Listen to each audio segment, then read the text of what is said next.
पालन में धातव लवण मुख्य भूमिका और यार आवश्यक कहीं रही है मुझे आपण मान भिडियो संपूर्ण भाव बुझे कहि पुणी भिडियो लाइक शेयर कमेंट करूँ एवं चैनल जो मैंने नुआ आसुंच चैनल को सब्सक्राइब करूँ डाहाण पाखे बेल आइकन बटन को दबातु ऑल बटन पर क्लिक करूँ कारण आगो को नुआ नुआ भिडियो आसबार सूचना मु आपण मान को आज यही भिडियो रे कहबी मिनरल मिक्सचर कौन कौन फायदा अच्छी तो आपण माने यार फायदा जानिबा परे मिनरल मिक्सचर को सबुदिन व्यवहार करिवे।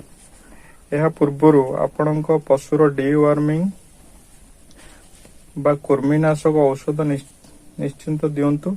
जदि डिवार्मिंग परे मिनरल मिक्सचर दबा आरंभ कले ताहले कौन कौन फायदा हुए। प्रथम तो पशुर मल्टीविटामिन कम हेतु बेमार हुए सेति मध्यरे एक बेमार होउछि पाइका। खाद्य खाइला बेले धूली माटी खाई थाए। मल्टीविटामिन कम हेतु पशुर ग्रोथ भी कमी जाए। धीरे धीरे 2 मास 4 मास 6 मास गाई क्षीर कमी जाए। यार कारण मिल्किंग माध्यम रे गाईर बॉडी रु कैल्शियम मल्टीविटामिन बाहरी जाए। तो आपण माने जो दाना बा घास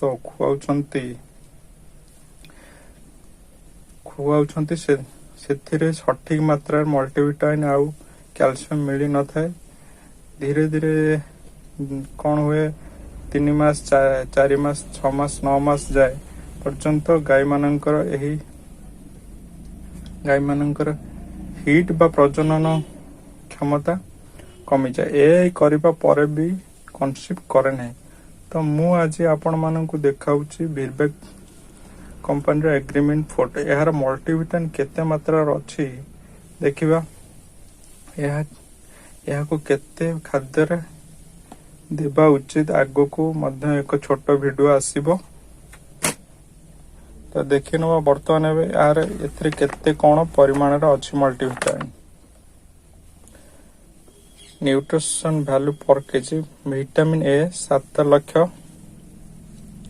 vitamin D 3 70,000, vitamin E 250 mg, cobalt 150 mg, copper 1200 mg, iodine 325 mg, iron 1,500 mg, magnesium 6000 mg, potassium sodium 5.9 mg, magnesium 1,500 mg, sulphur 0.72%, zinc 9600 mg, DL methionine 1000 mg, calcium 25.5% अच्छी। तो फॉस्फोरस 12% अच्छी।